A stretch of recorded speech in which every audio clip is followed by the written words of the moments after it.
Good evening. How is everyone doing? Good All right, good to see you guys. evening. We want to get ourselves together to begin this session. We are in week 2, and we want to immediately get into opening up and really getting into as much as we can in the time that we have. So I want to ask Augustus to pray for us, and then we'll go straight into tonight's class.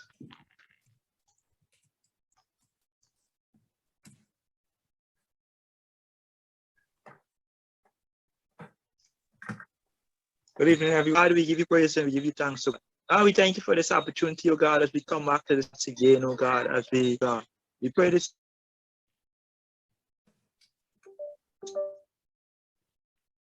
evening, oh God, you will grant us wisdom, knowledge, and you continue to use them in this area, oh God, to enhance the kingdom work upon the earth, oh God. God, I pray, oh God, that you will outpour on him, oh God, all the things that he will need to pass on to us throughout this class, oh God. I pray for every person, oh God, that they will come up with fresh ideas, oh God, how to advance the kingdom in this time and in this season, oh God. We thank you for everything, oh God. We thank you for the discussion this evening, oh God. May it be fruitful, oh God. Give us intervention, oh God, that we could see into your word, oh God, and come up with new ideas, new strategies, oh God, to win the loss. Because that is our main objective, oh God, as you command us to go therefore into all the nation, teaching them, baptizing them in the name of the Father, Son, and the Holy Ghost. God has helped us to use different methods, different forum to reach the lost. And we thank you for everything that you're going to do. In Jesus' name, amen. Amen. Thank you so much. And again, good to see you guys on tonight. We have gone through the first week. Again, for persons who are doing this class for credit, I need for you to please start selecting your assignments. If you have questions, please feel free to go into Canvas. I will get the questions. I am willing to make myself available for us to have, for us to be able to talk through whatever you may need assistance with. So in the first week, we really looked at how we can grow the church, how we can plant churches. But I want, as we go into the second week, to focus on some strategic possibilities in terms of how we can contextualize what we are doing in any context that we find ourselves. I want to get into what I would call the whole idea of vision and mission. Now, we touched on it, but I think we need to really be in a place where we can deal with that in a very proactive way. I want to highlight a couple of things to us too from the syllabus as we go into week 2. In this week, we want to do our overview, look at some of the developing paradigms. A lot of things are changing, so that we will get to see what can be done now, post-pandemic, for successful church growth. We want to see how we can grow our church membership from a healthy perspective. We want to see how we can move people from community. And I'm going to use some of what Rick Warren had put together, and we're going to give some context to that, and how we can move them to where they become that core. How we can do this in the context of the social and cultural place in which we find ourselves right now. And that is what we want to try to accomplish this week. So there are a couple of things that I want to highlight to us, and I really would want for us to keep the conversation as engaging as possible. I want to talk to us, and I want to start by just throwing a question out.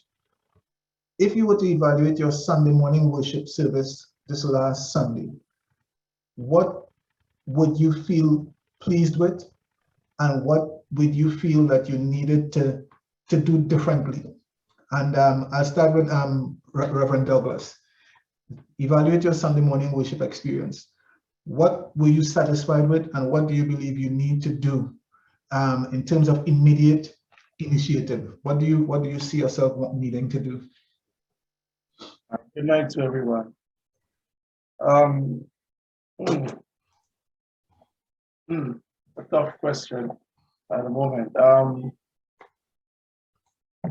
What I see that need improving in our Sunday morning service really is a greater participation in terms of worship. What we find is a lot of the younger people, they will come to worship, they'll be there, but they'll be lingering, they'll no longer juke their phones, but they'll be more spectating than really becoming part of the worship, not the younger ones. So that's something we're trying to deal with.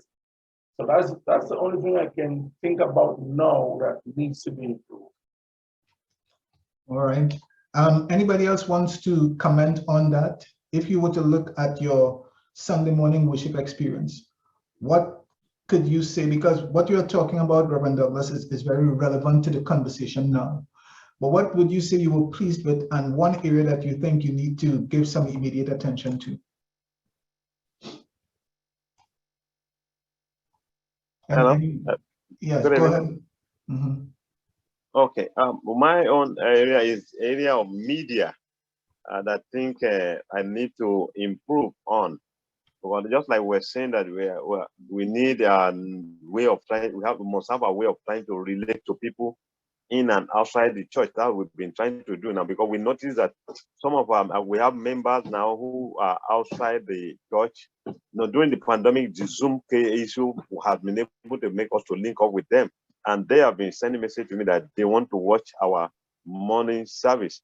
And we need the media, and I need to, like when we are singing the songs, some of my member of the church, they don't know the song, so we have to put it on the screen for them to display. And they've been complaining about it, that they some of the song the choir sing, they don't know, but we have to put it. We have the screen, we have everything, but we are looking at who is going to be a good computer analyst to help us to fix it in. We are looking into that area so that we can launch it even for other people to see. So these are the areas that we need improvement on. And besides that, I think the issue of transportation too, because a lot of people say, oh, they want to come, but they don't have transport. So we are looking into that to make sure that we improve on our transportation system. Okay. Anyone else? What were you satisfied with if you look at this last Sunday, in terms of your worship experience, and what do you believe you can give some attention to in terms of areas of improvement? Yeah, I'd like to talk to this topic. Yeah, so, well, Sunday past, it was Children's Sunday.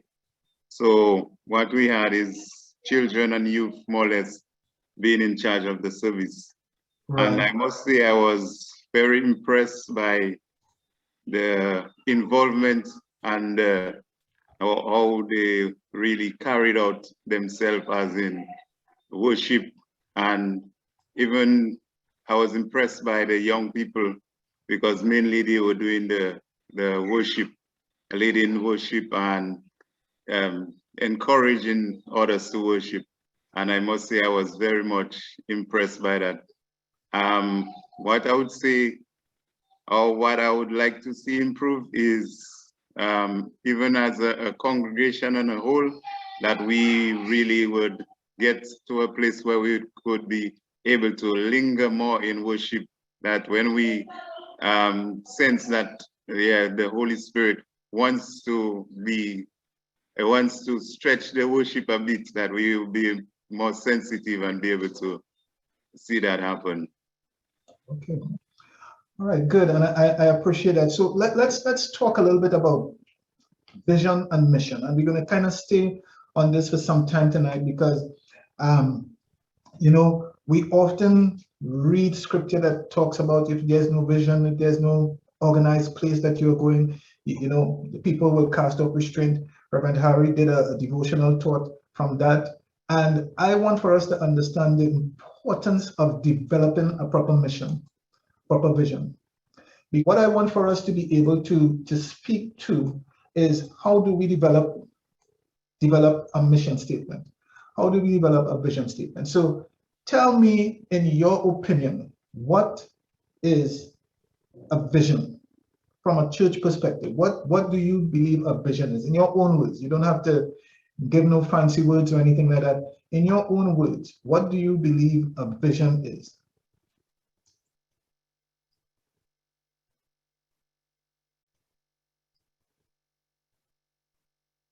Anyone can jump in. Good evening. Hi, good afternoon. Yes, something that you are looking forward to, an achievement, a goal, an aspiration. Okay. Anyone else? And you use a word that is good there, a goal, an aspiration. So I like that. So here's the thing that I want for us to get. A vision is an aspirational description of what your church, what your organization would like to achieve or accomplish. So a vision comes with ideas. It comes with idea. And here's the thing that we have to be careful of when we kill our ideas. The ideas are not always going to make sense to everyone. But when you pervert and you know God is leading you in a particular direction, ideas are where it begins. God had an idea for the creation of this world. And as he taught it, he spoke it. So that whole idea of aspirational goals and something in your mind that you believe you can put together to work within the context of your church is where your vision begins.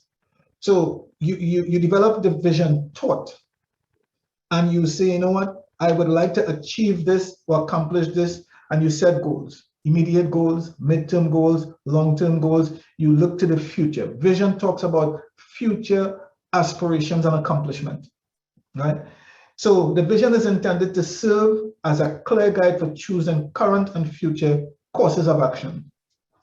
If you don't have a vision, how are you going to go about planning your game plan? How are you going to go about setting up a vision? How are you going to go about talking to your people from a place where they would have something to work with? How are you going to make that happen? So the whole idea of the vision and is choosing a plan of action that will have immediate impact, midterm, long-term, future impact.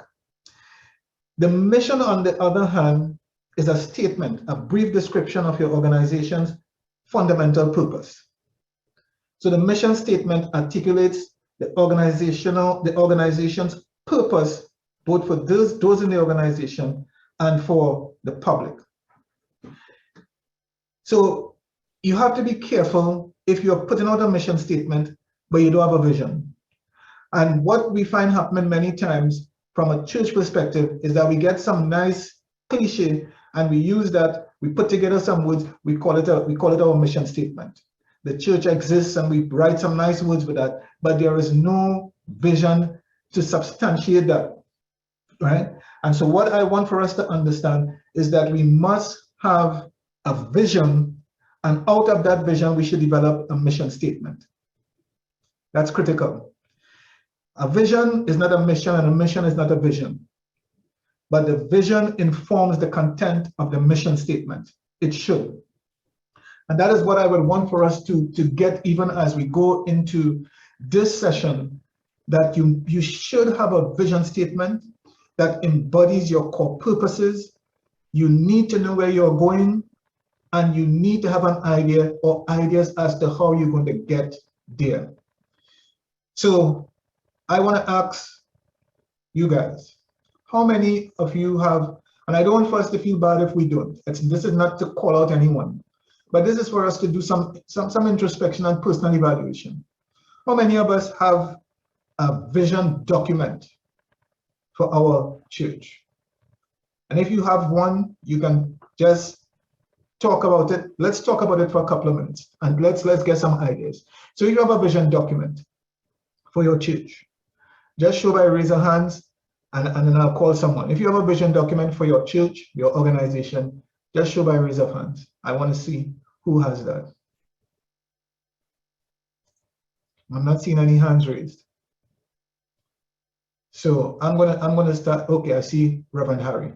Okay, Reverend Harry, talk to us briefly about where it began, and how you are measuring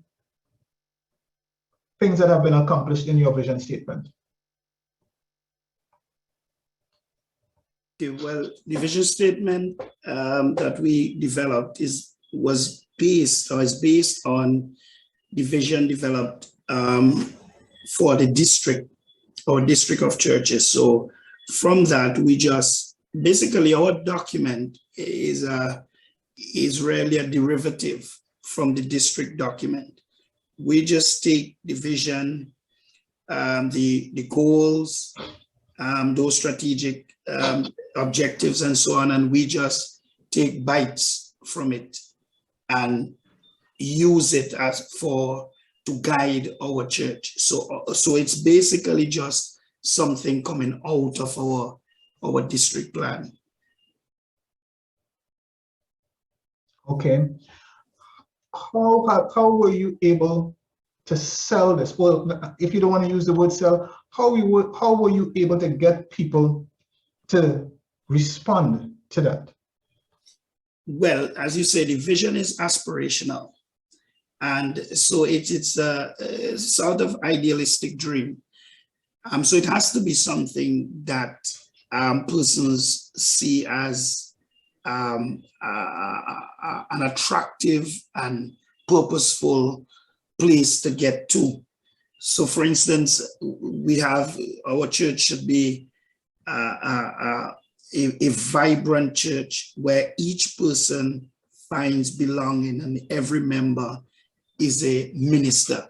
And when something like that is just to say, I think when persons read that, they would say, okay, the aim of the church is to incorporate or ensure that there is assimilation and of those who come in.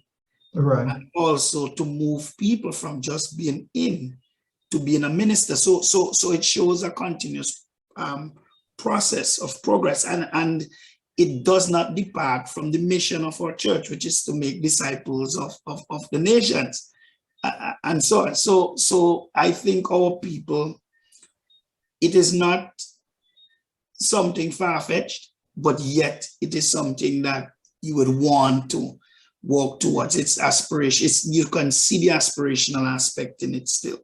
Good. Anthony, you said you also have a document. Talk to us a little bit about how you have been able to sell that. Yes, even again. I believe that yes, we do have a document, and I guess at one point in time, the church sat down and then they formulate a document as to, what are the goals in terms of a vision and a mission statement. I believe that as time goes by, most times or let me say not most times, but then it more or less becomes just a placard on the wall. And so initially, we would have maybe taken note of it, but as time goes by, it seems that it's just there for maybe a decoration or something. So, and I believe that's issues that we have to deal with. But we have a vision and mission, and it is based on what we want to achieve. And I believe that this is still alive, right? But then the issue is that are we systematically, or are we what's the word? Consciously using this document so that we can fulfill our mission? And I believe not. We have a mission there, but we just going day by day, just trying our best to fulfill God's mission. All right. So let's talk a little bit about how we can process this properly, because we can develop a document and it just remains that. So we want to be able to come to a place where it goes beyond that. So let's talk a little bit about the leadership, values, mission, vision, how that works. And let's talk a bit about how we can organize what I call the identity that a church should have. There's an identity that every church has. Every church has a certain kind of what I will call an identity. For the church that Reverend Catherine and I serve, it's really a church that is built on the leadership's love for people. You come to this church, it doesn't matter what social status you have in society, in community, the church is really just what it says. It's a community church. Then the church really is a church, as it says, it's a mission-based church, local and international. Even what we are doing through this class, it's so what you call yourself and how you function is an identity. And one of the things that we struggle with in church is identity. You ask people many times why you go to the church, and that's one of the critical questions you ask people. Why do you go to this church every day? And if a person is saying something to you like, well, my mother used to go, my grandmother used to go, so I am just going. That is not a good reason. You want to know why, what is your interest in going to this place? And from there, the conversation shifts up to service. How do you serve as you go there? Or is it that you are going to be served?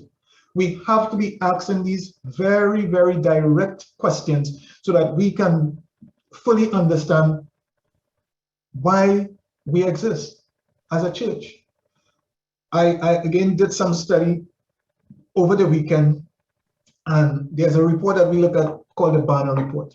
And again, the doors of churches are closing. It's closing. I looked at the Caribbean, and there was a lot of information on the organized churches and on what we'll call the charismatic churches, non-denominational churches. And then there was a little bit of information on evangelical churches.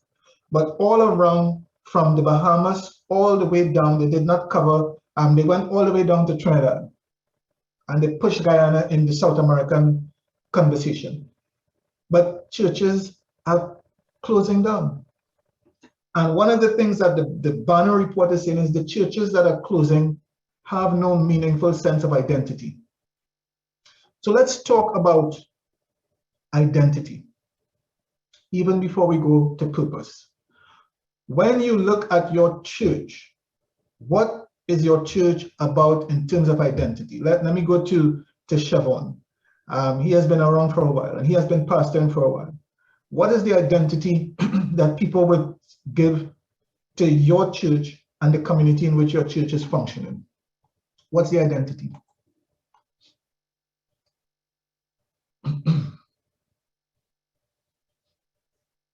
Okay, good night, everyone.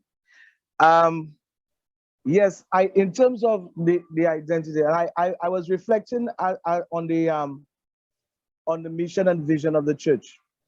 One of the first processes that we have not completed it, but one of the first processes we started with was getting the members of the church together and ask some questions, like what are our strengths? What can we do in our community? What do people see us as? Right. And out of that, we got some concepts of our church. And this is it. The Grosley Church of the Nazarene is family-centered. Why?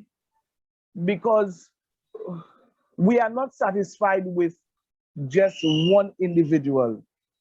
We value the family. So many of our programs, the teachings, the activities are family-centered. So we value family. I want to believe we value worship the worshiping of God, not just the Sunday morning service, but how we live our lives, and worshiping in expression of the way of life in the community. So another thing that we do in worshiping of God is extending with value, is extending love to our community. So we do a lot of compassion work, whether it be on a small scale, large scale, we value compassion. So we could see coming out of there family centered, we see worship, we see compassion. These are some of the things that we people say about us. People in the community would say about us. This is how our people speak of ourselves. This is what I believe, is the identity. When I look at the church that I belong to. Good. So here's what I want, and I like that, because here's what we're still talking about: vision and mission. But here's why I wanted to start with identity, because identity answers the core question: who we are as a church. Who are we? How does the community view us? Are we just a landmark for people to find a place to go to another place? Are we impacting community? We talked about what is scarce last week. Community is scarce. People don't feel as if churches are a part of the community. People believe that the churches are there. A group of people go into that place, give all their money to the pastor. And that is how some people view the church. And when people are viewing the church like that, it means that our message has not gotten out in a way that people would want to respond to us. So when Reverend Sidney is saying that the church values family, then that is who this church is, that church that he's pastoring in Grosselet. It's a church whose identity is based on valuing family. So identity goes to your core values. What we believe. What do we really believe? And can we defend what we believe? Because when people are coming to your church, you have to be able to articulate clearly what you believe. What do you really believe? And if you're not in a position to properly articulate that, then you're going to lose people. They're not going to come back. So here's the thing that is so important. When people come into your church and you talk about identity, you have to, and who you are, there are a couple of things that I think are so important. Rick Warren and some of these other guys talk a lot about that. Membership matters. Membership matters. And when a person is baptized, when a person takes their first communion at your church, when a person comes into membership, make a big deal out of it. Make a big deal out of it.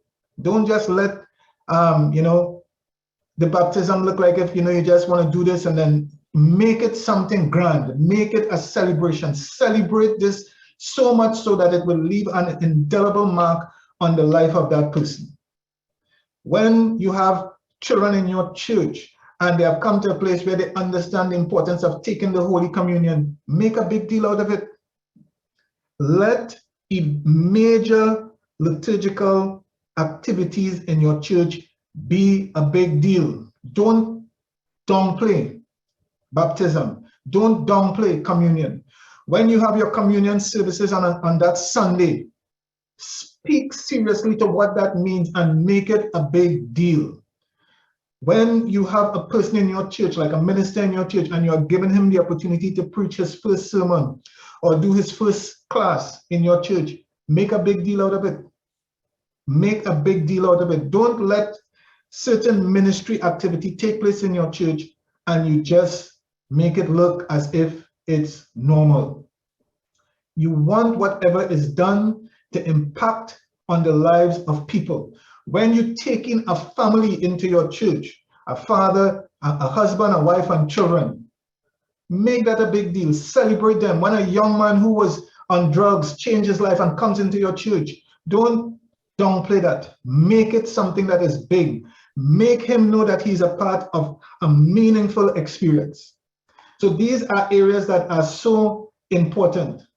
The next thing that we have to ask ourselves is why we exist. Why are we in existence? What's our purpose? And one of the things that we have to make sure that we are doing, and someone was talking about worship, the worship experience in their church. Make your worship Christ-centered worship. Make your worship Christ-centered worship. We have to then be asking ourselves, how do we execute based on our identity? How do we bring purpose into reality? And that becomes important in the whole process, because if we don't get that right, we will struggle. Communication concepts.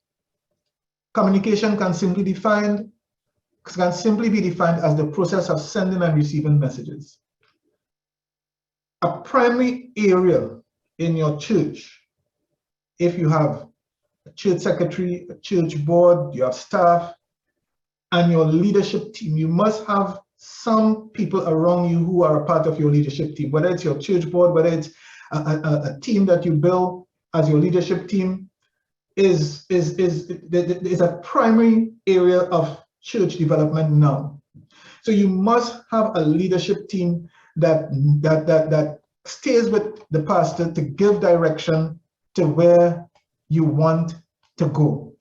Don't try to be a superhero as a pastor in a church.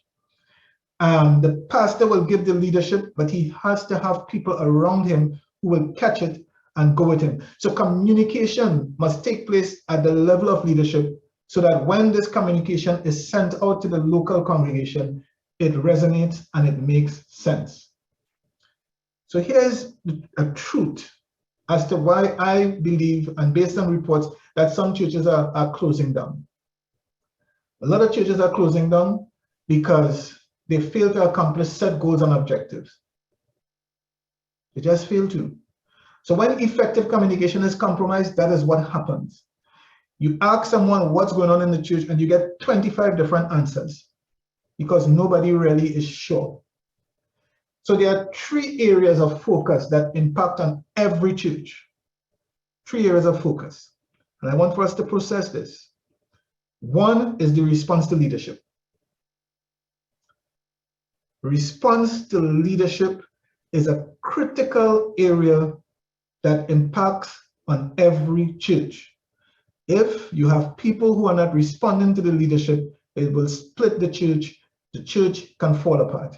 If the leadership has no vision, people will not stay, they will go somewhere else. The second area that impacts on church is response to the team concept. And churches that function with church boards, or churches that function with leadership teams and board of deacons and board of elders and all of that, if you have a malady in that team, it impacts on your effectiveness to the larger church. And then response to the wider community. Response to the wider community. So it starts with the leadership, it goes with the team, and then the wider church community becomes important in terms of response. So it's 3 areas to respond: leadership, team, wider community. Right? Leadership, team, wider community. So this is what I want to highlight next. So we're still talking about communication concepts. And what I want for us to see before we go to the next slide is the messaging. The messaging that comes from leadership, how it's decoded, who receives that message, how that message is encoded, and feedback. And it's a circle of movement: decoding, sender, receiver, encoding the message. It's an evolution in communication that takes place, and we have to be very cognizant of this as we grow the church, or if we want our church to grow in a healthy way. The message must have a common tone, so that when people decode the message, everybody is getting the same information, and that will cause your church to grow in a very, very, what I will call, healthy way. Let's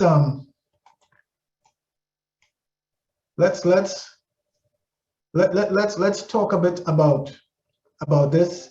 Anthony, go ahead. Yes, Rev.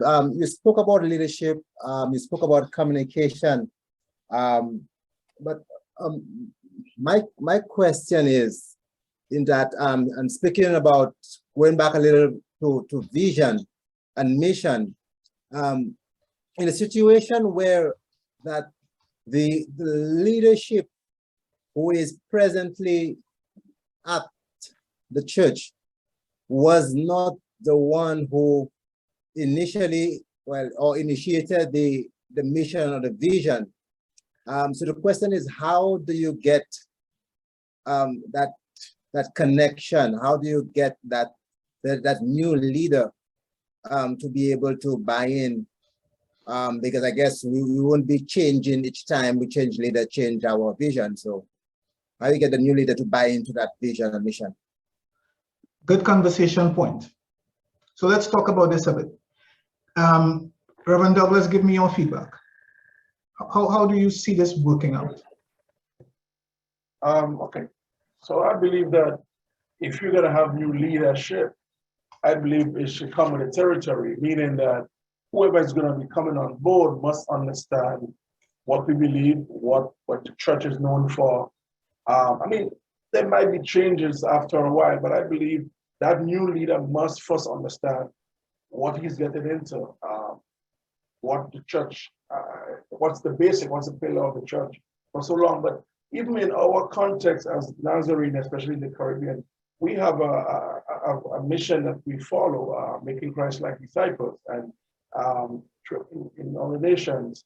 I mean, and that is very strong. And then we know that we are a Christian people. We know that we are missionary. You know, we know these things. So these are some guidelines that is already set forth for whoever new is coming in.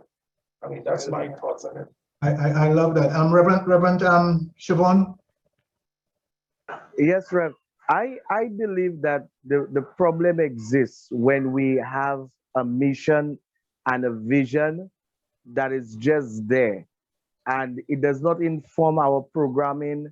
It does not inform the way we do things. There is a very important concept called structural culture, organizational culture, and your culture comes out of your mission, the way you do things. And if a new leader comes into a church and say, for example, your mission was about making Christ-like disciples, and the new leader comes into your organization, and what he finds that this is what you do, and he finds that you are very successful at doing it.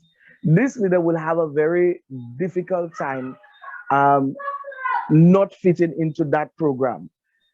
If he decides to have he believes that there should be another focus, then it would have to be, he would have to take time to sell that idea so that people can buy into it.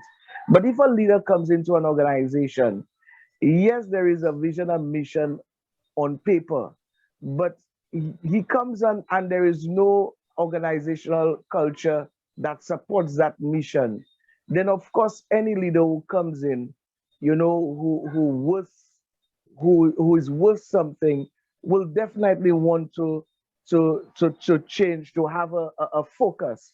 But the important thing is, if we have a mission and a vision, it must inform the way we do things. It must inform our culture. And when that happens, any leader who comes in falls right into it, unless there is a great need, there's an obvious need to change the focus. Love that. That's good. I want to go to Reverend Tidmore. Talk to us about the conversation that we are having now. Give us your feedback.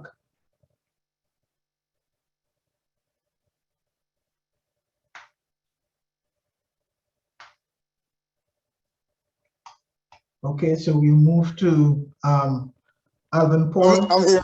Okay, go ahead, Reverend Tidmore. Go ahead. I'm here. I'm actually in the hospital with my wife, so that's why I was going. Oh, okay. I'm sorry. No problem. I'm engaged. No problem. I'm engaged. Okay. I think with us, as one of the associate ministers, along with yourself, although you're on staff, I think our vision is very clear.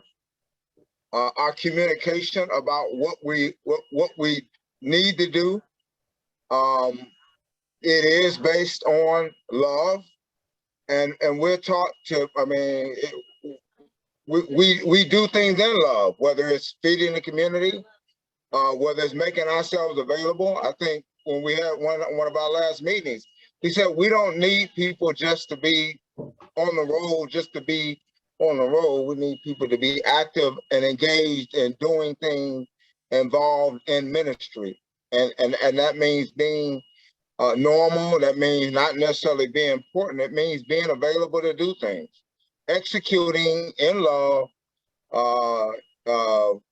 Again, whether it's feeding, whether it's teaching, in love. So we kind of follow the mantra of our leader, who does it in love. He does it unapologetically, and he doesn't use a lot of being important to do it. He doesn't use his title.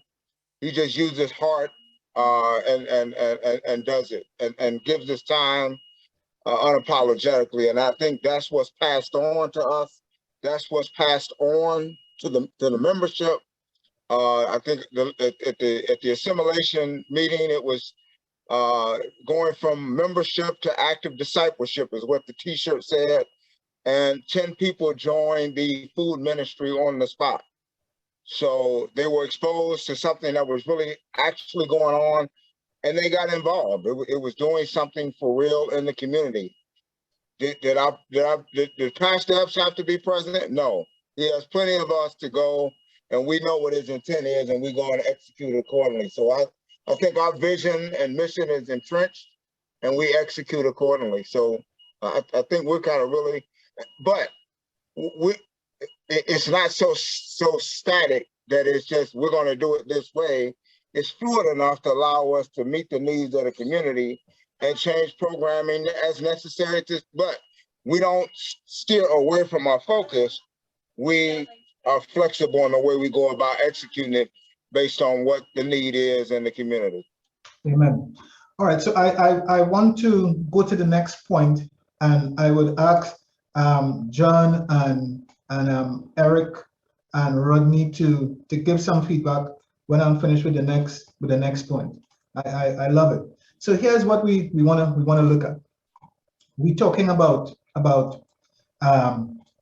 execution, and what I want for us to see as the next step is the SWOT analysis.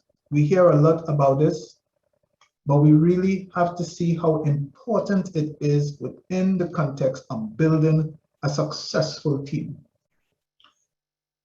We must examine from a very pragmatic standpoint the strengths, weaknesses, opportunities, and threats to our leadership team.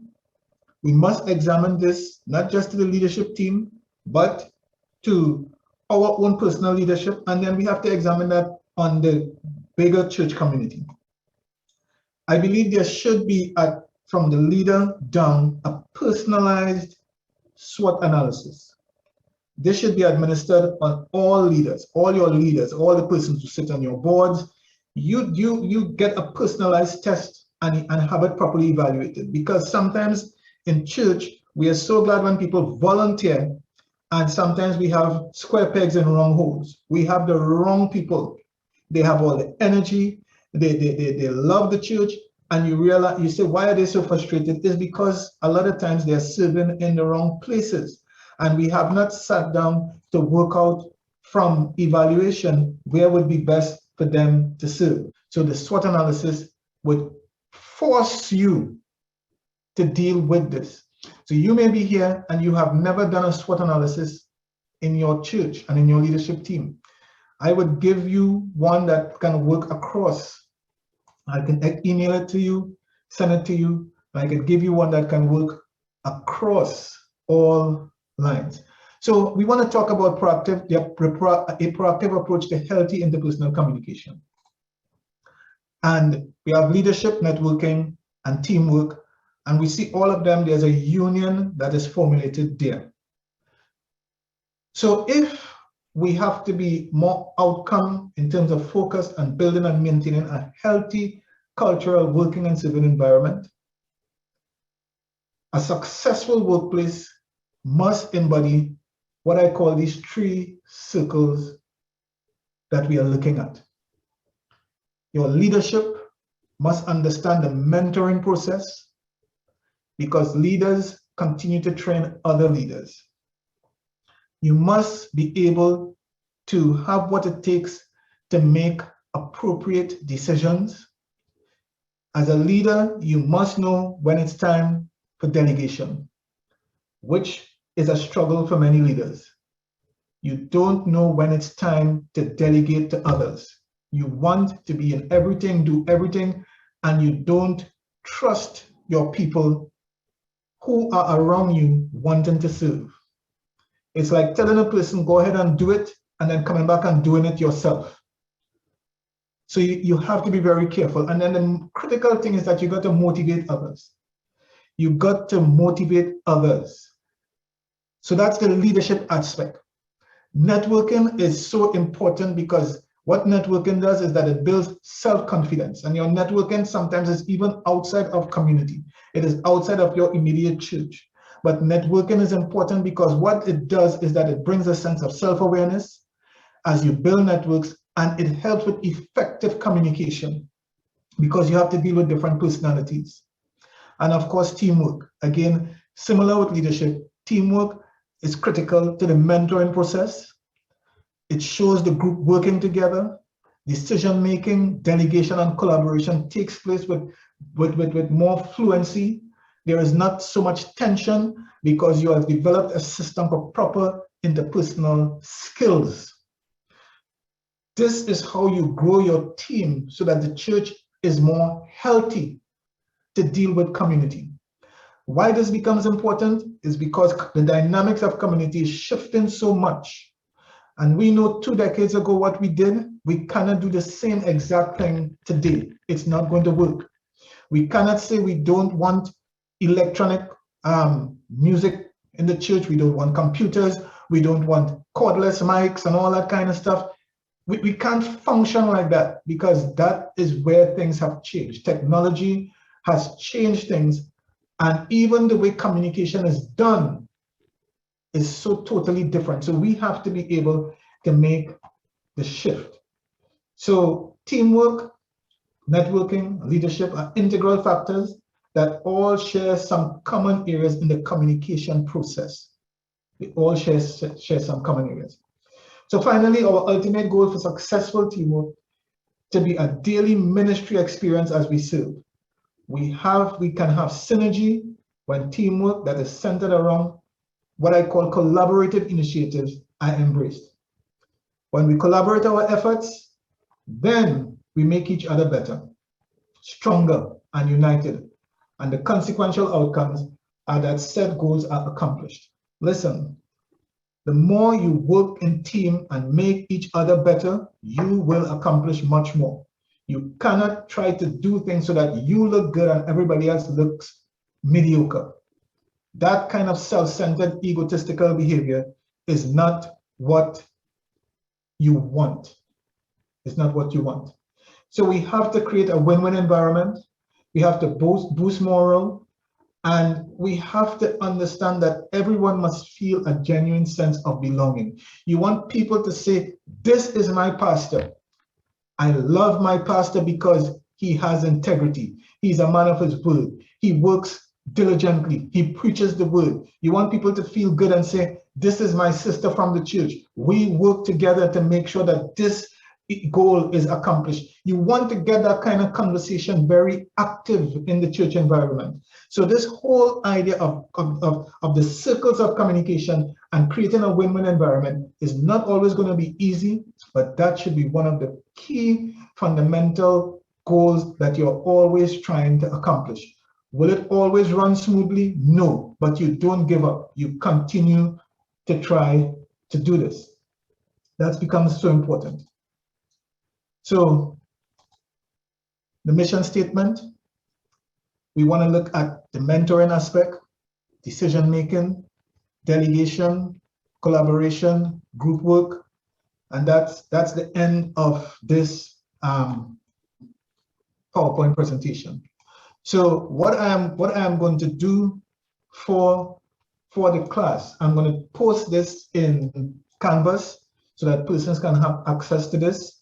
But I want to hear from, before we go on our break, I want to hear from John and Eric and one more person that I mentioned. Rodney, I'll go ahead and get started. Sure. Okay. Good information. I mean, any resources is positive. Situational assessment and analysis is a wonderful tool to have, especially if you use it to your advantage. As far as strength, I mean, whatever's working, whatever you're doing well, continue to do that. And the weakness, you have to focus on the weaknesses and find out what you can do to change those things. And everything have to be transparent and look for new opportunities, and that should neutralize any threats. But everything has to be transparent. I feel like the leadership in the church and also the members, everyone have to be on the same page to move forward. And it's a team effort. It's just not, the leaders making all the decisions. We should definitely value the members' feedback. Thank you so much. John, you want to share with us? Yeah, hello everyone.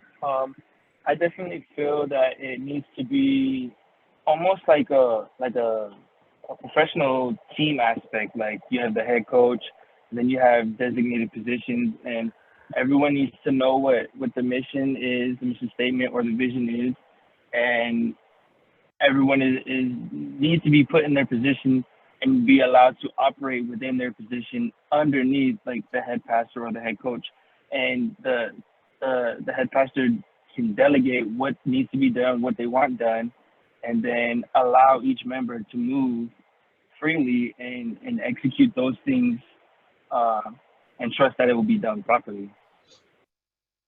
Good. And what I like about that, because that is so important, everyone should know in their place on the team. Everyone should know your mission and your vision. Wouldn't it be a disaster to have half of your team knowing what the vision is and the other half not knowing? And you say, no, we are all going together. That will be a disaster. So appreciate that contribution, John. And who did I have next? Was it Alvin? Alvin Paul? Yes, good evening. Good afternoon, sir. Yeah, I've heard a lot there. It's really an encouragement. But as per the SWOT, that is something that I have used for my church. The youth department used it. At one time we used, in fact, most recent, we used that for the area of evangelism. So I found out where we are strong, where we're weak, the opportunities and the threats as well. And also individually, we have done that with some of our leaders.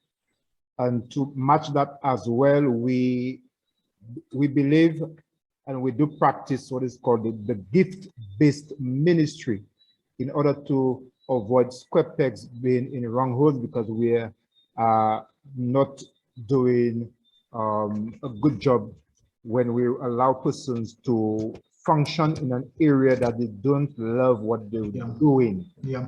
And so on. Sometimes they get frustrated, they feel they have been burnt out, and so on. So that is very timely, and I believe that there's a lot that we can learn from that as well.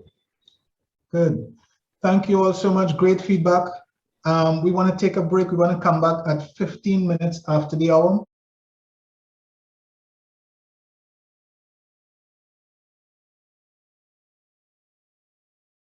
Okay, guys, we want to get back into our session tonight, into session 2 of what we are doing so far.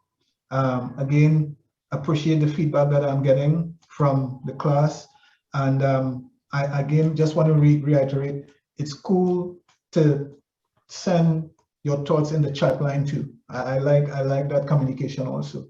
So I want for us to feel comfortable to do that. We looked at what I would call some very important areas in terms of developing your mission and vision and growing your church from a healthy perspective. And we are looking at leadership. We looked at leadership. I want for us to understand how important it is to look at leadership and the role of leadership. And it starts with leadership and it ends with leadership. It starts and ends with leadership. I want to just play a little excerpt here. I like listening to this guy because he is so hilarious.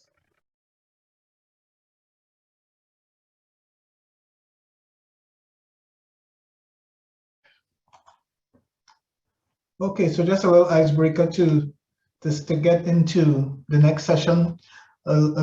This guy does some good comedy. Didn't get into all that he does, but he's very hilarious. And this was just the starting to one of his acts. We want to continue tonight with I have some notes that I would want to go through. We want to again look at the whole idea of how we develop what I would call a healthy mission/vision. But I want to again show us this little clip because I think it's so important to how we actually visualize what we do. How do we visualize what we do? How do we move from understanding how the organization, the life of the organization? I want to go into that because one of the things that I want for us to see is that sometimes you can reach a particular place where if you are not careful, you go into what is called you plateau or you level off. And I want to look at that a little bit and then we'll continue from there. Let me just pull up this video.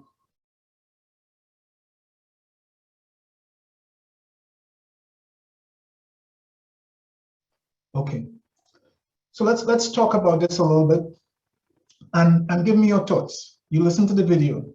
Give me your thoughts on what you have heard about this curve.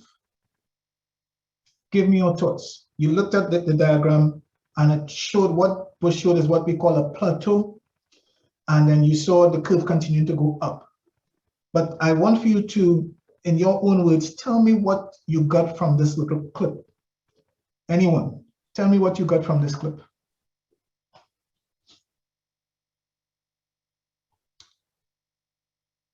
It almost looked like the supply-demand curve to learn in economics. Okay, I didn't hear you clearly. I'm rented more. Well, you want to exceed the demand. You want to have more than just what people need. You don't want to get complacent and just have just what people need.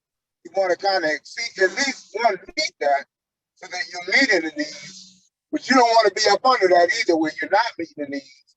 You want to be at least meeting the needs, or be able to exceed when those needs exceed those needs if necessary. You don't want to just be below what you don't want to not be meeting what the needs, what the people need over time. Good. So here's what I'm going to do. I'm going to play the video again because I appreciate what you're saying, Reverend Tidmore. I really want feedback on this because even though it's a short clip, there's a lot of truth in this. So I'm going to play it again. It's just a short clip. I'm going to just play it again and let us take a look at this again.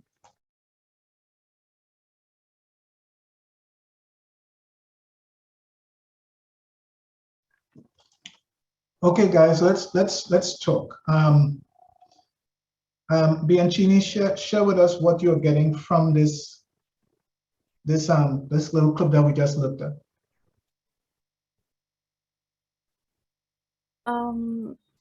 What I'm getting from it, are you hearing me clearly? Yes, we are. Yes, what I'm getting from it is actually business related. So I'm just gonna share on that. I remembered when I first started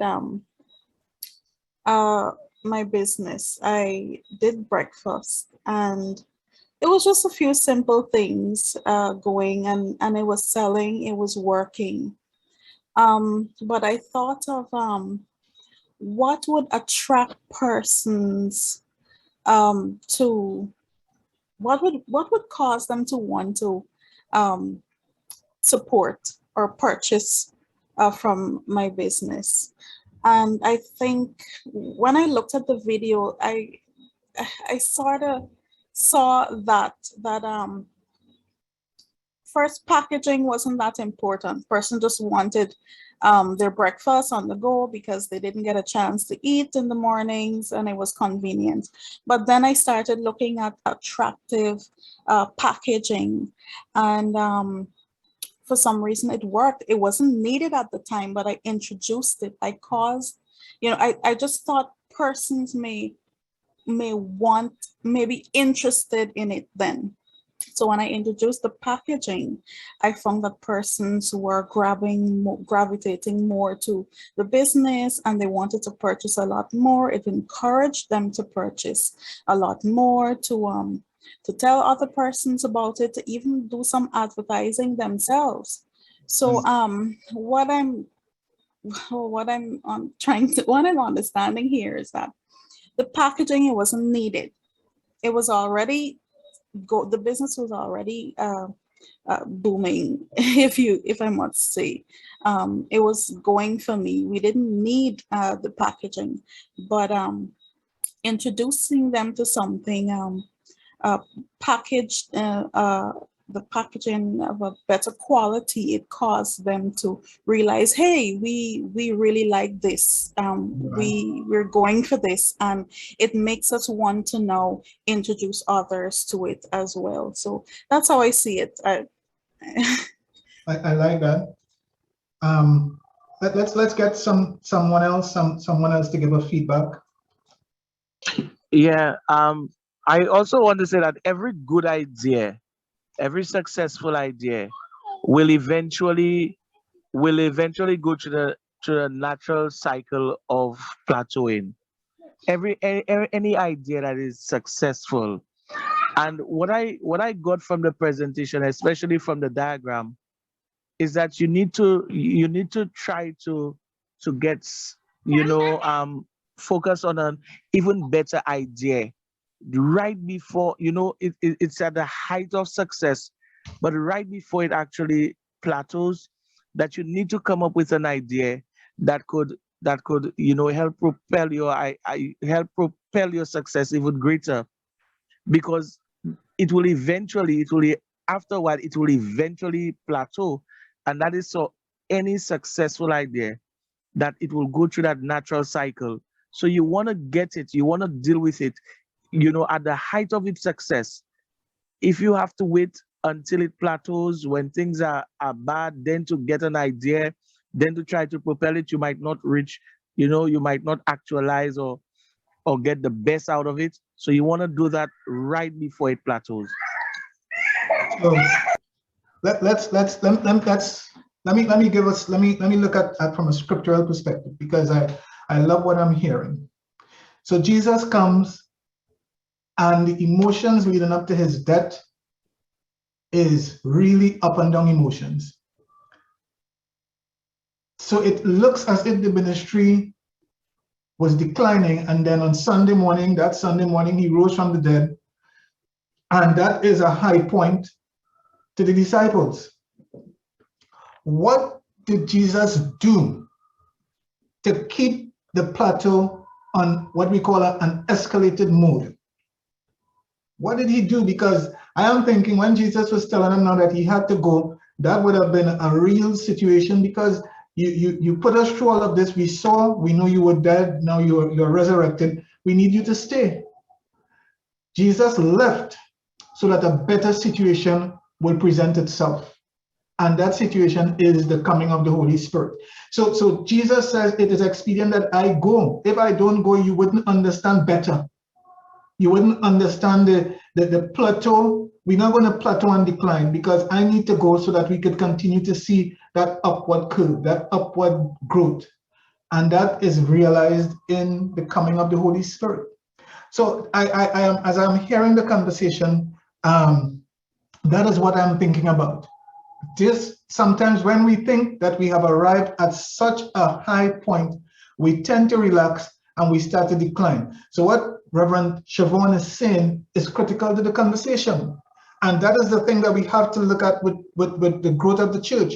I love this whole presentation, because what he is saying is that you have to compel people to leave what they see as success to see a bigger successful model. And that could sometimes be where we have to move people out of their area of comfort. That is where perception comes into focus, because success could be judged based on the failures of other people. Your church has 200 people and all the other churches in your community have 10 people. And you feel good. My church is the biggest church in the community, but there are still 10,000 people in the community that are unchurched. So you have to compel the people in a full 200 capacity church that it's time for us to have a bigger environment with more amenities and more facilities, because now we want that unchurched. You have to move them from a successful in their mind situation and put them into one and compel them to come to one that is even much more than they thought they knew success to be. I'm going to put this up on the screen, and I want for you to come off of your unmute your mics, and I want for anybody could just read out this loud, and then we'll talk about this a little bit. So I'm going to put this up now. Okay, you guys come off, read it out for me. All right, you saw it. I'm going to come off. Tell me what you saw. A bird in the bush. Okay. A bird in the bush. Ah, so one person caught it. So let's go back and look at it, right? We're talking about perception, right? And sometimes because we are accustomed to a thing, we could misread. Bird and the bush. Right, but what most of us would have seen is a bird in the bush, because we are accustomed to a bird in the bush. Perception is something that becomes so important in the process of what we call in the process of how we do church. So are you seeing a bird in the bush? Everybody seeing it, right? Perception. Yes. So what the exercise is meant, again, to cause us to understand that sometimes even in the context of the church and how we do what we do, we could have a perception based on information that is not properly processed. So that is what I want for us to wrap our minds around as we go into what I was able to find this information, and it talks about powerful strategies to grow your church. Powerful strategies to grow your church. We want to take a look at that now, and we want to have a conversation. Good to see you, Gary. Okay, guys, so we want to talk about powerful strategies to grow your church. And I hope you're able to see. Again, I'll go through this, but this will be posted in your canvas. But I want for us to take our time and walk through this. Churches today have continued the mission, but many still face difficulties in developing their churches. The older generation are dying off, and younger people have less interest in traditional ways. Churches that are focused on the younger generation and small groups have seen improvement, but many churches are opposed to changing too much about their outreach. Let's talk about that. Let's talk about this, and I want to get your reflective thoughts on it. Firstly, we have to be real to what's happening. Every cycle of life, a new generation comes in to the main frame of life. and another generation goes out of the main frame of life. And it's less about age than it is about the way we think, because I have people that I work with that are in their late 60s and 70s, and their mind is sharp. They are more technically aware and savvy than I will ever be. And so it has a lot to do also with the way we think. I was having a conversation with one of our ministers today, and she was saying in the office that, you know, some of these older persons, and she's not a young person by any means, have to understand that change is taking place and they're going to get left behind. So it has to do a lot with how we think. So Augustus, give me your thoughts on that first paragraph, where we are looking and we are talking about churches that are focused on the younger generation and small groups have seen improvement, but many churches are opposed to changing too much about their outreach. Talk to us about your thoughts on that. That's a reality. The church who focus on the younger generation make a bigger impact because they are relevant to the time and to what's going on right now. But sometimes when we look around, also the older people also kill the momentum because sometimes they forget from where they had their own thing they're dealing with. And when the younger generation messed up, they don't show that love and that compassion. They want to beat them with a big wood and they kind of push them away other than loving them and teaching them that, hey, what you did was indeed wrong, but we are still here for you. We're going to work through this together. We're going to get you back on track. But working with the younger generation indeed will make an impact because the younger generation don't know sometimes that some things can happen. They are ready and they're full of zeal and they will go after it. But many times the older generation, they have all these things that this can't work, that can't work. So indeed, as we plan church, as we go forward, we need to target the younger generation. All right, so let me ask a question, and I want pastors, you'd have to help me because I don't know your congregation. We have what I call fairly young ministers here. How many of you are pastoring a church where you have a substantial group of seniors in comparison to the other areas? So you have a lot of seniors in your church also. Apart from having young people and probably millennials and stuff, you also have a lot of seniors in your church. Anyone? Because I want to, okay, go ahead, Reverend Douglas, because I want to ask you a question. So when you look at the composition of your church, you have quite a few seniors in your church, and then I'll come to John after. So you have quite a few seniors in your church, correct? Yes, yes. Right. All right.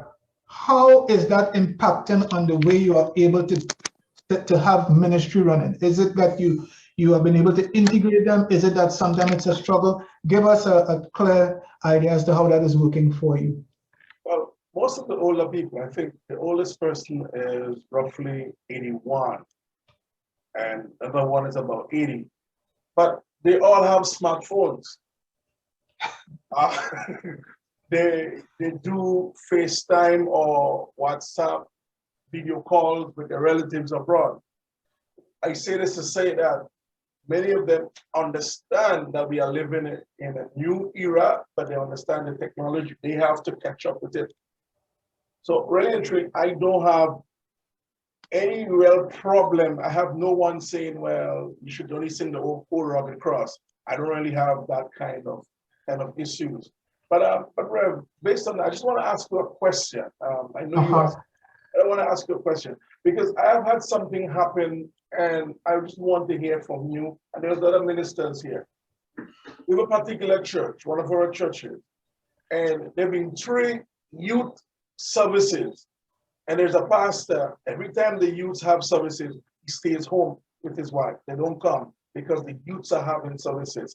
How do you see that? I just want to hear it from you. I think that is poor leadership.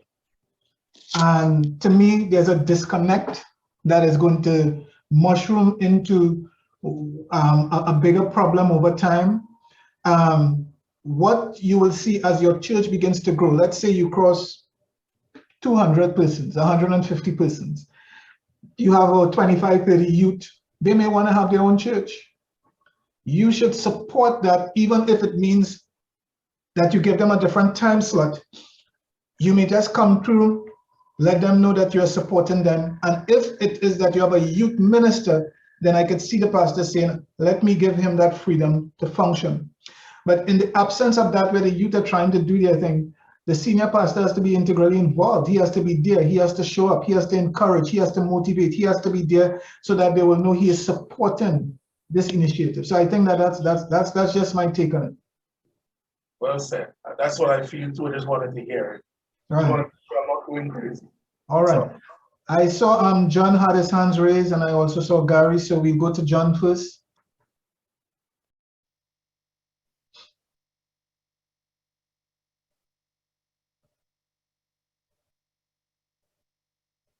All right. So while we're waiting on John, Gary, I saw you had your hand raised. Give us your feedback, please. Yes, good night again. I was raising my hand with regards to the composition of the church in terms of senior and young. Right. And we have a good blend at our church. Right. And being a young minister, one of my concerns was leading persons who are older, senior me. And to be honest, it's far exceeded my expectation in terms of the reception of a young minister. And the youths in general, they are very open when it comes to the youths doing their thing, if I should say that. Just Sunday, we had our youth Sunday, right? We were just casual and come church, so on and so forth. And they would basically take charge of the entire service. And it's always even though it's youth service, the same senior members would come out and give their support and encourage. So we see that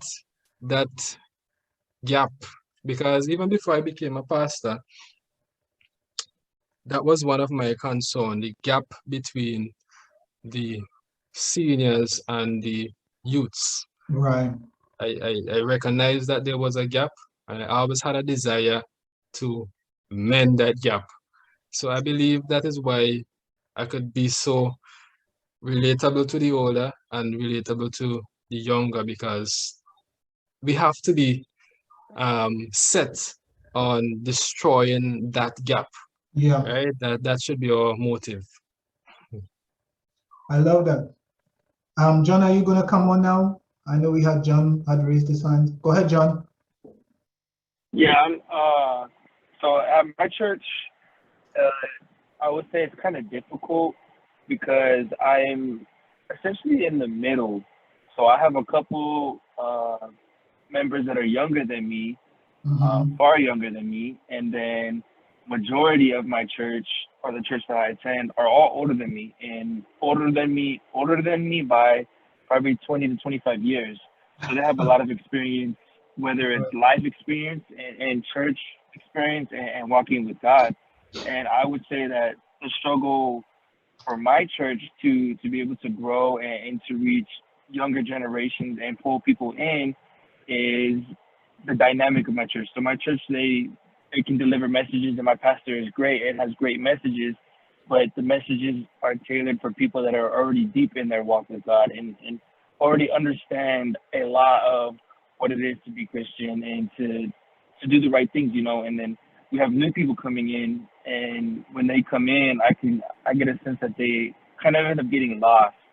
And the whole reason why I'm here and I'm going to the school and doing the things that I'm doing is to potentially fill that void and then step into that position to be able to minister to both. Because with my life experience and what I've been through in my life, I can relate with older generations and understand a lot of things with them, but I'm also still young enough to where I have my spread 10 of reaching people that are younger than me by 10 years. And encircle everyone and be able to make sure that everybody is still on the same page and breaking down messages for both sides. I love that. So I want for us to take a look at this. Some of you may have seen this in a previous course. Again, we're talking about conflict now, and the whole idea of us getting this young and old and different age groups to function in the same space and to be on mission and on vision. So let's take a look at this. So who is right and who is wrong? You guys can come off your mute and let's have a conversation. Who is right and who is wrong? Both of them. Both of them are right. Both of them could be wrong. It depends on the way. Because of the angle they're looking at the number from. Both of them are looking at different angles, so they see different things. Okay. Go ahead, Bianchini. That's exactly what I was gonna say. None of them, because of their positions, they have different perspectives. Right. They So can draw different conclusions Right. to what they're seeing, but it doesn't mean that one is incorrect. So the young guy sees things one way, the older guy sees things a different way. So we have a conflict. How do we deal with a conflict that could be seen in this same context, where a senior person is seeing 6 and a young person is seeing 9? You are the person who has to mediate this. What would you be saying to these persons? Anyone? Dr. Ramey, I think the win-win is they both see a number that has value. Okay. You recognize what they have in common. They see a number that has value. I mean, one is greater than the other, but they both see a number, so that's what they have in common, and it has value. So once you identify that, then it's a different point of view. It's just a different point of view at that point. Okay. Anyone else wants to respond to that? You want to deal with this conflict, and how do you speak to them? I would agree with what was just said. How each side has value. Each person's position or perspective holds value, but being the person in the middle, helping each person see the other person's side, and then coming to an agreement in the middle of understanding, okay, well, this is your perspective because maybe your life experience is this way, or maybe you've done things different in your life, and then my perspective is this way because of these things that I've been through, and helping us all come together and understand, hey, what you said is right, what I'm saying is right, but they both have value, and we need to present both those things in a productive manner. Okay. Go ahead, Reverend Sidney. Yeah, these are awesome contributions. I also want to add to that, is that we need to help each other see the other point of view. So I would just take the young man and let him stand, next to the older man, just so that he could have an idea of, his point of view. And I could do the same thing with the older man, just take him across just so that he could see. I believe when people understand our points of views, they are better able to appreciate our opinions. Love that. Great. Go ahead, Samson, and then we go to Rodney Jackson. Yeah, that's exactly what I wanted to say. What the last speaker has just said, that I'm going to put each other in the different, change their direction and their angle to view that thing in different angle, to put themselves in each other's shoe and angle. So see it. That's the way we can resolve it, because the old person is looking at it at his own age and perspective. And the young man is also looking at it, and this is what is happening in the church today. They say the young man will say, oh, they don't like the way the old people doing things. They say, oh, the way they are doing the thing in the church, they don't like it. The old people say, oh, the young people, they don't know nothing.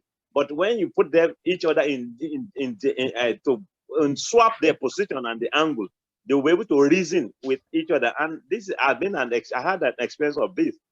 A woman said, "Oh, she doesn't want any young person to do anything in the church." I said, "Why? They are not holy. They are this. They are sinful." I say, like Jesus Christ said, if you have not committed sin, then cast the first stone. You know you have been through this stage, and you should know that the youth, they are the future of the church. If you prevent them from doing things, who is going to take care of the church in the future? Oh, he said yes. He never think about that. And now I told the other young one too. I said, come. If you don't respect your elder, if you don't give respect, when you grow old too, nobody will respect you. And I was able to, settle that thing in that form. So people see, the old and the young, they see differently and they think differently. But we have to use wisdom to bring them together. And this is a big conflict now. Thank you. Good. Go ahead, Rodney. All right, thank you. The way I saw it is just we have to learn to respect everyone's decision and just remind one another that we're on the same team and we share the same goal and that is to grow in faith. That is what it's all about. So I wanted for us to do these little exercises because I think one of the things that we can sometimes not understand is perception gives a certain sense of definition to how we see things. It really does. And sometimes we are not willing to see it from another person's perspective because we become very headstrong and we believe that we are absolutely correct. So I wanted for us to see that. So a thought that I want for us to go into the break with is this, and I again want to go back to the notes. So here is what the author says, and I found this to be very interesting. As churches struggle to grow, they must remember the reasons for their existence and look to God for ways to spread their message. Here's the thing, we talked about that earlier on with vision and mission and getting everybody on board. But one of the things that I appreciate as we will continue to go into this is that there are innovative ways to share and grow in God's name. There is a way that we can be innovative. We have to be innovative or else we become obsolete.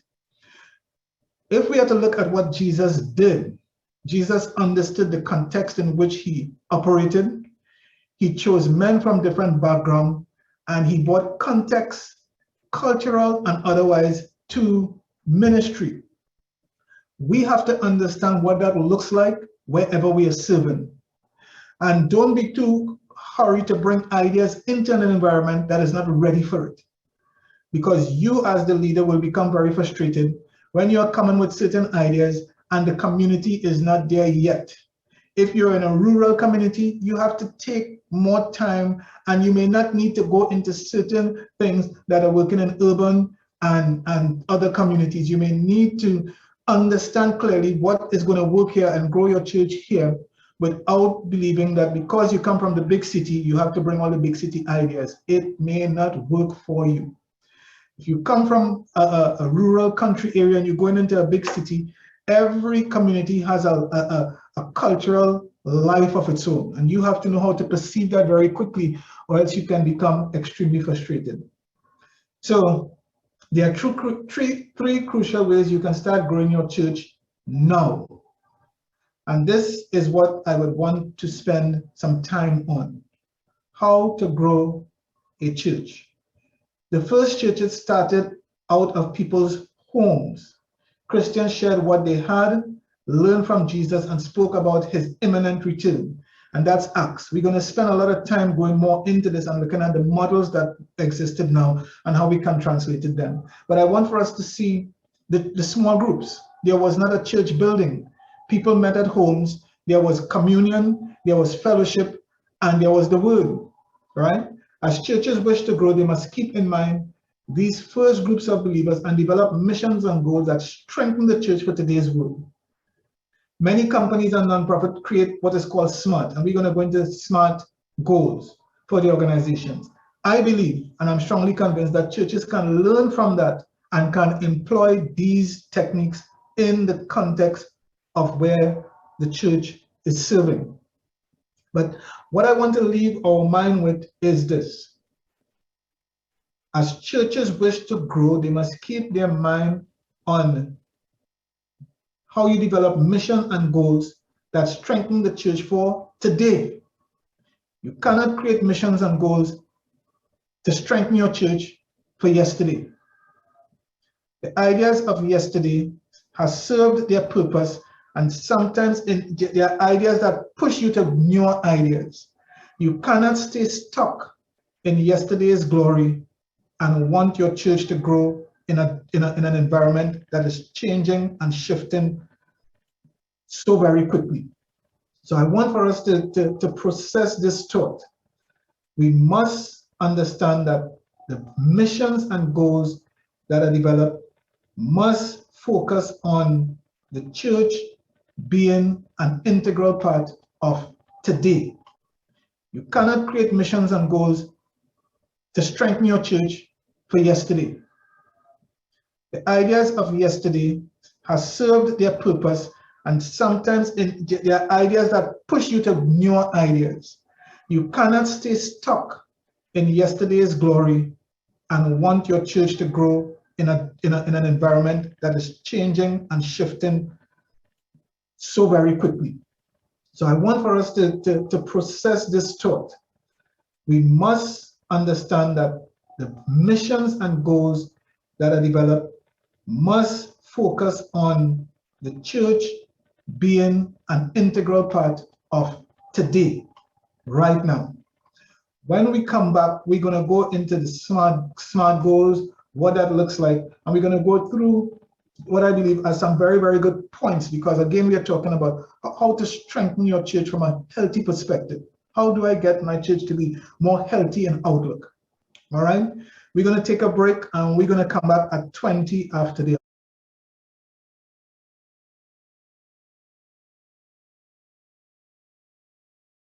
Okay, ladies and gentlemen, we want to get into our final session tonight, and we are still looking at church growth, setting SMART goals, and I want to introduce this session by looking at what is called the culture cycle. Because if we don't understand the culture cycle in the communities that we are serving in, we'd find ourselves struggling, even as we try to set goals. And so the question that is very important for us to understand is, what really is culture? And culture is learned patterns of perception, values, and behaviors shared by a group of people that are dynamic and heterogeneous. That's in short is what culture is. It's learned patterns. It is the way we perceive things based on where we are at, the values that we share, behaviors that we exhibit, and it is dynamic, and it is defined in that particular group. But there is a cycle that in my observation goes across all lines, and it fits into any cultural situation, and it's referred to as the culture wheel.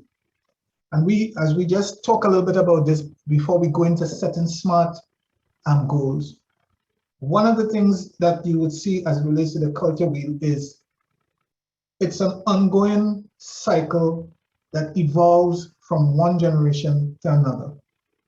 So when we look at, for example, from a scriptural perspective, up until the coming of Jesus Christ, there was a way that was very, very, very important to all who lived in terms of the temple worship, the sacrifices that were done annually. That became rituals, it became religion, it became life, it became who the people of the East at that time were. Jesus came and he said, we're going to do away with this because I am bringing into reality a new order. No longer would you need birds, animals, and come every year and do a sacrifice. And so what we were seeing in essence with the coming of Jesus was a total cultural shift that rocked the religious world of that time, and that impacted on lifestyle and impacted on every other area of life. So the culture wheel shares language. Language is the way we communicate.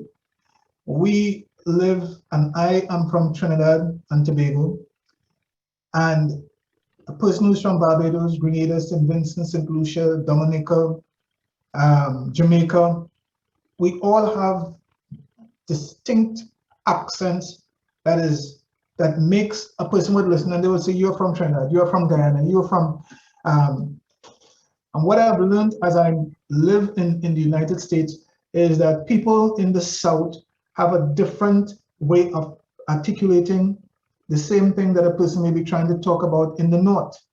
So from state to state, you may find slightly different shifts in dialect and the way language is exposed. We have traditions and rituals, and most of us live in communities where there are traditions that are still followed, and it becomes important to the people. So why the culture wheel is important, just think about going into a community and you bashing all the rituals because you say it's not biblical, it's not of God, but you want these same people to come into the church and you're not willing to take some time to understand why they follow these rituals, right? Techniques and skills are also part of the cultural wheel, the way things are crafted and done.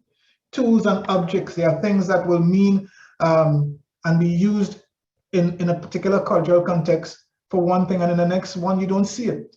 There are tools that are used for gardening and basic stuff like that you will see in one community in North America and you would not see it in another community. And of course the arts, our artistic skill set. Insert cultural intelligence course. Yes. Yeah, you know, and then of course food and drink. When I moved to Texas about 12, 13 years ago, I realized that when you come down here, it's a lot of fried food that you don't see in New York, where I was for most of the time that I lived in this country. You just see the food in the South is different. You have that Louisiana influence, even here in Texas. When you go up north, you go to Brooklyn, you have the Caribbean influence, you have the Asian influence, you have a more multi-cultural influence as you go into those cities. But as you move to North and South Carolina, you will see differences in food and drink. And of course, values change and are different in terms of how it's evaluated based on where people live. You may be in a particular place where if you smoke a cigar, you're going straight to hell. You may be in a particular place, if you take a sip of alcohol, you're demon possessed and you have a spirit of alcoholism in you. That may be a value system that a person like myself going there will have to respect. While I don't smoke, I may drink some brandy occasionally. Well, I may have to put that aside because that may offend these people in a particular neighborhood because that's a value that they hold strong to. Greater community. We always have to understand that greater community is outside of the confines of the church and is outside of immediate parameters as you understand what the heartbeat of the community is. Of course, knowledge and stories. You always want to hear the stories that have formed the culture wheel of that particular place where you are called to serve. Now, why this becomes important is that you cannot set SMART goals without understanding the culture wheel, because you can set a very comprehensive document and it could be the best written, well coordinated, everything is in place and never get traction because you did not pay attention to the culture wheel.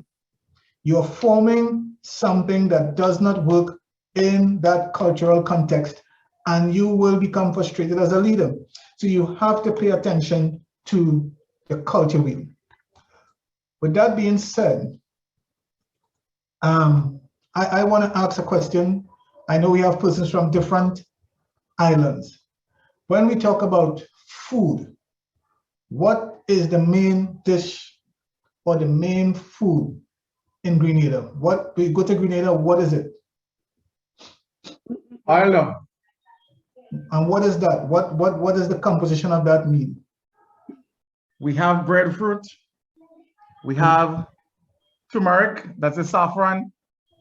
We have chicken wings, or they call it the chicken back. Okay. And you mix that with some callaloo and pigtail and some greens, carrot, pumpkins, and you call it oil dung. Yeah, I am familiar with that. Some people may not know what callaloo is. So you see, again, for some persons, they are lost with what is being said. For other persons, it makes sense to them.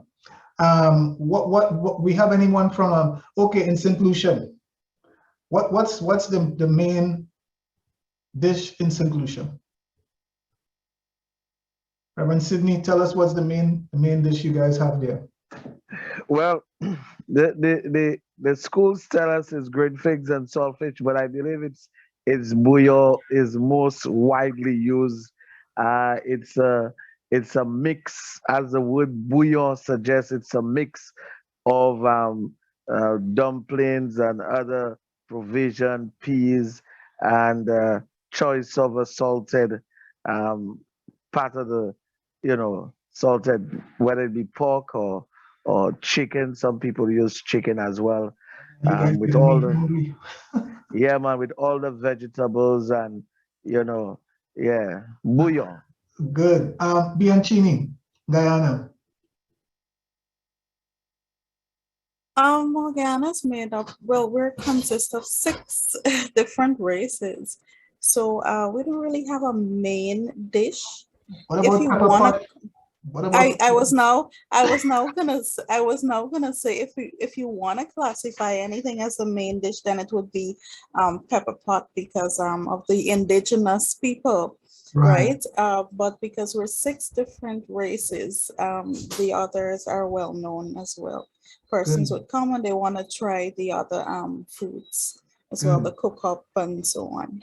Good. Anybody wants to just say where you're from and what's the main dish? Anyone? You can just chime in before we go into the notes. Okay, I do. Hello. Yes, go ahead. Okay, I'm from originally from Nigeria, and though I live in Caribbean. The thing is, what our major food is jollof rice, which is made of rice and tomato paste with sliced pepper, hot pepper, and some other ingredients. And you can put a fried plantain on it, and we have your meat and fish or whatever you want to put. So that's our own major and staple food in Nigeria. That's good. All right, so let's get into this final session. And we want to talk about SMART goals. And that stands for the S, it's an acronym: specific, measurable, achievable, relevant, and time-bound. That's SMART goals: specific, measurable, achievable, relevant, and time-bound. Again, your goals should be specific, measurable, achievable, relevant, and time-bound or time-sensitive. All right? And we want to talk a little bit with that, with understanding the acronym basically in mind. We want to talk a little bit about the SMART goals that we should set as we think about how to really grow our church in a healthy way. This is something that I am very passionate about because I see this work and I see how it can work. So SMART goals rely on the idea that your organization will succeed if goals are specific, measurable, attainable, relevant, and time-based. Otherwise, they are just talk. They are just talk. Now, I want for us to look at this. Churches that form SMART goals to increase membership will remain fixed on their ultimate mission and goals while planning strategies and activities to reach out to new people. As a church looking to grow, You must create goals that are realistic and measurable. These goals should relate to the church's mission and ensure that each program that is developed will help the church reach its goal. I want for us to talk about this a little bit because this is critical. This is critical to and is central to what this course is really all about. So let's look at it again. When you are doing your vision document and you understand the culture wheel, the culture cycle, goals must be specific. It means that sometimes you need to be realistic and know that the resources you have, especially your human resources, will only allow you to attain 3 major goals or 4. Don't set 25 goals and there's no way that it will be accomplished because you're going to frustrate your human resources and yourself as a leader. So set specific goals, and every goal that is set, you need to be able to measure the goals, because if you can measure what you set, you will know if you're hitting the target. You will know if you are making advancement. Also, relevancy is important because that addresses cultural context. And don't set goals that are not attainable, and then also you have to set time. It has to be time sensitive. I want to accomplish the putting up of this back wall by the next 6 months. This is how it is going to be done. Always explain to your people why you are doing, or why you would want them to buy into what you are doing as you move forward. Be careful to not find yourself setting unrealistic goals. That will frustrate the growth process. So you want to be careful that your goals are real, reliable, and relevant. So let's talk a little bit about how we create an environment where goals are viewed as realistic, they are measurable, and how you set goals that relate to the church's mission, so that you don't set programs off course. You don't want your church to be an activity sensitive or an activity seeker church, just setting a lot of different activities that has nothing to do with your ultimate goals. It's a lot of energy that is going to be dispensed going in the wrong direction. Your goals and your programs that you develop must help your church reach its goals. Let's get some feedback. Tell me what your thoughts are on just thinking about setting the SMART goals. Can you see this working for where you are serving right now? Anybody?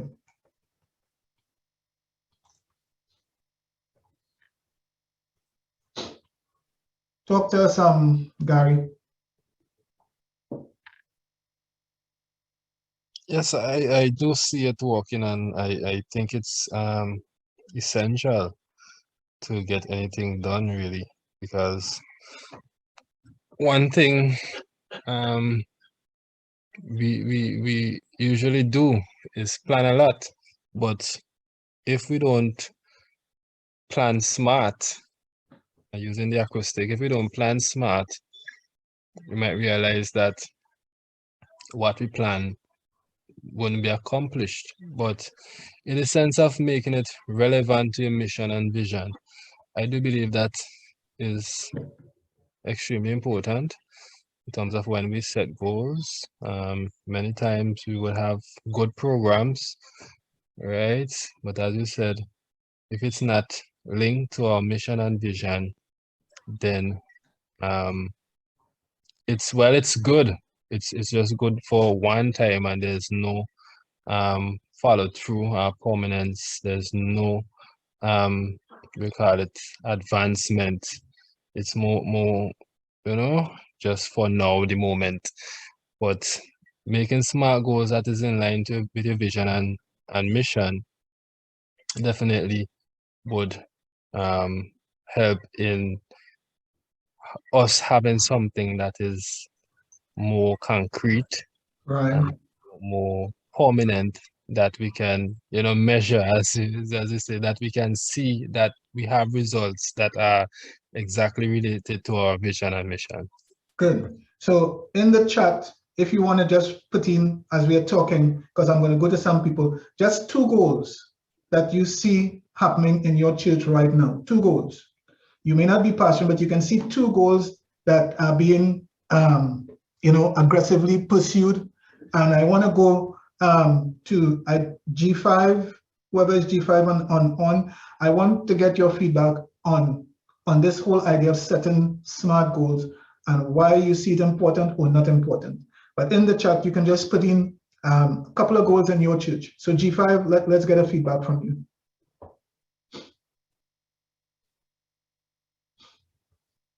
Good evening, everyone. Good evening. I am Reverend Seeley from St. Lucia. Good.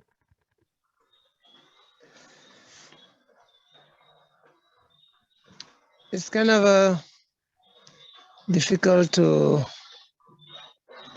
say that we have goals that are being achievable at the moment. Right. We just came from the pandemic. Mm-hmm. We have not really established any goals per se, but the regular activities is what we have, and that's what we are using at the moment. Okay. And we are getting our people are coming out. But I believe in terms of saying, well, setting goals, I don't think we are in that category at the moment. Okay. Thank you very much, Reverend Seeley. Go ahead, Samson. Yes, thank you very much. What I want to say, we have 2 goals that I've set that I know it has been very effective, and we started, like you said, at small size, like the clinic, the Nazarene clinic, and the Nazarene kitchen. It's been so effective. But then we have another one that we put, like the third one we started now, is the issue of church bus. We're trying to get a transportation for the church, and we have put things in place now, trying to raise the funds somehow. We see it working very soon now. Then I want to say something. If we are when we had a meeting, I was trying to say let's have it small, and I want to say one of my ministers, and I said, where is our faith? So if we're saying that if we say we are going to have we are trying this goal at a very small level. They say, okay, no, the Bible says we can do what is that strengthen us, and many Bible verses were quoted in that meeting. As I was like, okay, but let's take it little by little. You understand? I was able to use wisdom to tell them, no, let us start somewhere, because they will say, oh, where is the faith? Pastor, you preach faith to us, and you are not putting the faith in the practice. But I said, let us start small. When you start small, then you grow big. When you start from a small level, you grow big. And then, there was really argument. At the end of the day, we were able to settle the argument. Now, what I'm trying to say is that when you say you are going to set a small goal like this, your people may challenge you about this faith, that we have to ask for greater things, that God can do all things for us when we ask. But we thank God for the project is moving forward, and by the grace of God, we are going to get there. Good. So, and I'm appreciating the comments in the chat. I want for you guys to continue doing that as we go through. Go ahead, Reverend Douglas. All right. Good evening again. As I think about this, Rev, it sounds good. I can see how it can make an impact if things are done with intention. If it's done with an intention to get it done. But I want to say what I have noticed from being around the churches. We have sessions like this, or we have a class or somebody come in and teach, and we get excited. And we agree that it's good. So we are motivated for a couple of days, and we make plans. But I just want to say this because it's on my heart, even as we talk about this, but nothing ever happens. Nothing ever comes out. And I like this. I like everybody. I mean, hearing everybody say, yes, it sounds good. yes, it could work. But I believe unless you're intentionally about to make something happen, it would never happen from what I've seen being around the churches for as long as I have been around the churches. Right? Make set all kind of goals, make all kind of plans, but then it never comes true. And that's just a comment I want to make. Maybe it's going to help us to be intentional. Maybe you'll say, well, why don't I shut up? But that is what I see as a reality. I see that the church are stagnant and not going where it should have been by now. Thank you. Okay, and I wanna jump in the conversation here, because what you're saying, I have seen it so many times. One of the things that I hear you saying that is so important is the word intentional. We get excited with ideas, especially if it's new and it sounds exciting, but it does no good if we are not going to be a part of the wheel of change. And so coming out of an environment like this, you've got to get yourself involved. You've got to be engaged, and you have to be intentional. If you lack passion for what is being done and you just go through this like an exercise in futility, then it just will be that. So I appreciate what you're saying, Reverend Douglas, because I've seen this so many times. You go to leadership training workshops and everybody's excited, and 2 days after, we go right back to doing what we were doing before. We have to change that, and the only way you change it is by being intentional. So let's look a little bit now as we wind up. I just want to talk touch a little bit on church membership. Your intention should be to bring people into membership, where they now feel a sense of ownership, because what you are developing are stakeholders that will be operating at different levels. As I said earlier, when a person comes into membership, make it big, make it memorable, make it meaningful. What we have failed to do as a church is to copy some of the scriptural paradigms, and also to look at how organizations do what they do, like nonprofit organizations and for-profit companies. They have developed membership programs. I don't know if you're in an environment where you are on you might have a credit card or a debit card or whatever it is, and there are membership rewards. You spend a certain amount of money as a member and you get this, or you have an Amazon Prime account, and because you have Amazon Prime, you get some rewards. It's membership. And so what these organizations have done is to create impact. They have put some things in place for membership. We have to understand that we must have a membership model, so that people don't just feel as if they are just inanimate, but they are understanding that they are a stakeholder and they are a major part of an ongoing evolution in terms of vision and goals that are set by the leadership of the church.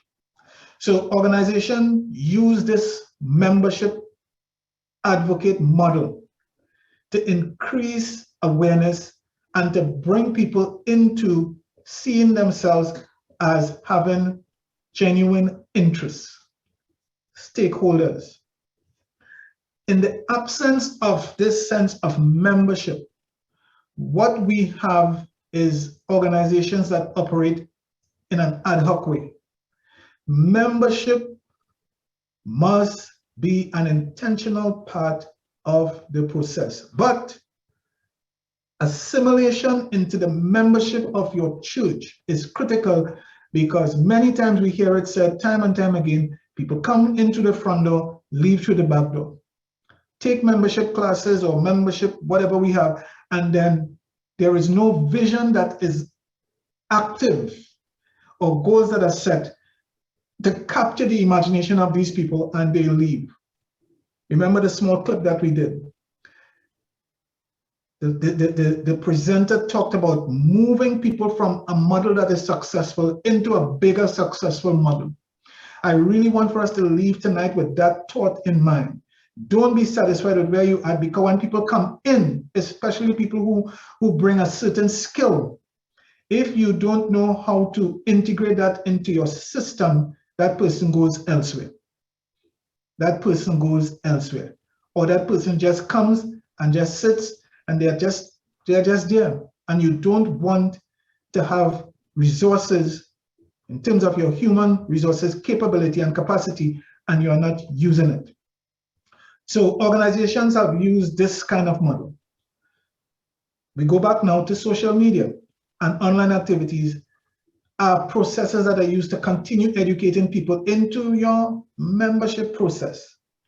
So churches can use the membership as an advocate model to encourage attendance and greater involvement in church-related activities and programs within the local church.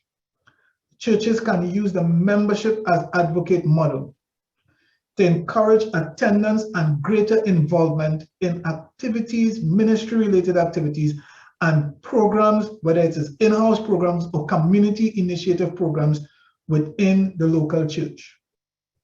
And I want for us to process that, because again, the scarce commodity today is community. Community is scarce. And if we can understand that the church becomes integrated into community, then what that does is that it modifies the way the church behaves, and people on the outside will see the church as relevant to where the community is at. I really want for us to be able to embrace the thought. So when we use SMART goals, using SMART goals and looking at past successes help churches form a plan for increasing membership in the church and help them fulfill their mission. Because when you employ the SMART goals and you are able to see how that looks and it's measurable and your goals are authentic, your goals are real, you can see the progress, then the increase in membership is one that must understand what your SMART goals are. And if they do, these persons tend to want to be integrated into what you're doing. I read recently about why cults are still very successful. It's because they are set goals, and the goals captures the imagination of a certain mindset. We have to have set goals that captures the imagination of persons who want to have change in their lives, socially, economically, spiritually, academically. We have to serve the whole person. So when we are setting goals, even if we are setting one goal or 5 goals based on what you have to work with, you must ensure that the goals that you are setting are in keeping with the needs of your community. You want to move people into membership so that there will be a sense of ownership. I want to stop here tonight, because if I attempt to go into the next point, I will find myself kind of blocked halfway. But I want to just read some of the comments that I find were very, very appropriate. I like the whole idea. Set a goal. We're going to win 50 persons by the end of 2022. Set another goal. Discipling of the people. Set another goal. You want your people to grow as they grow, to be relational, first with God and then with community. Reaching the unsaved and increasing fellowship among the believers.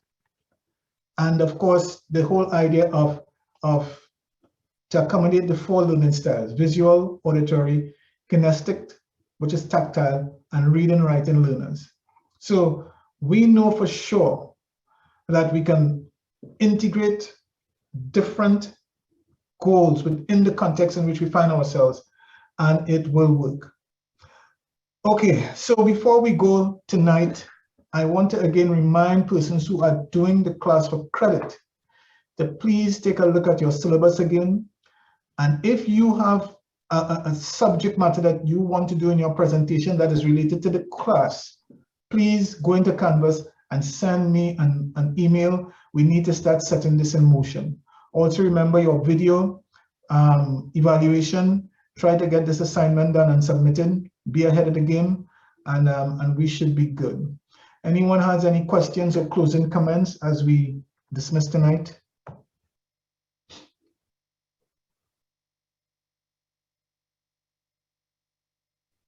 Yes, I just want to thank everyone for their insight and input. I really enjoyed it, and every day we have class, I tell you, it's taking me to another level. So I appreciate everybody's knowledge, and I just want everyone to be blessed on purpose. Thank you. Thank you very much. Okay, one comment I'd like to make is that that we should also live with the mindset that the church is one, that wherever there is success and wherever I hearing of things that is happening in different areas of the world, is my brothers doing it, and it's we doing it. I celebrate like it's me.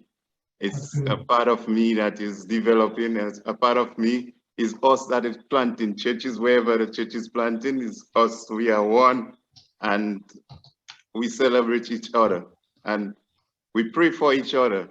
We continue to encourage each other in whatever they're doing, building up each other, that it's all of us that is rejoicing. Wherever there's success, wherever there's good news, it's us. The church is one. I just want to encourage us. Thank you very much, sir. Appreciate it. Any other comments? All right. Well, I will see you all tomorrow, same time. I pray that you guys have a good night's rest, and keep praying for this class as we continue to go forward. And we leave with the word in mind, intentional. Let's be intentional. Again, thank you all. God bless and have a safe night. Dear Heavenly Father, in the name of Jesus, we come thanking you for a class that has been uplifting and enlightening for the instructor and the students. We thank you for providing an instructor who will be able to bring to us information that will help us to grow and strengthen as disciples of Jesus Christ. We ask you to bless this instructor to continue to bring forth more information. We ask you to strengthen and guide the students, Heavenly Father, so that we will be able to learn more and be able to share this information with others. In the name of Jesus, we pray. Amen.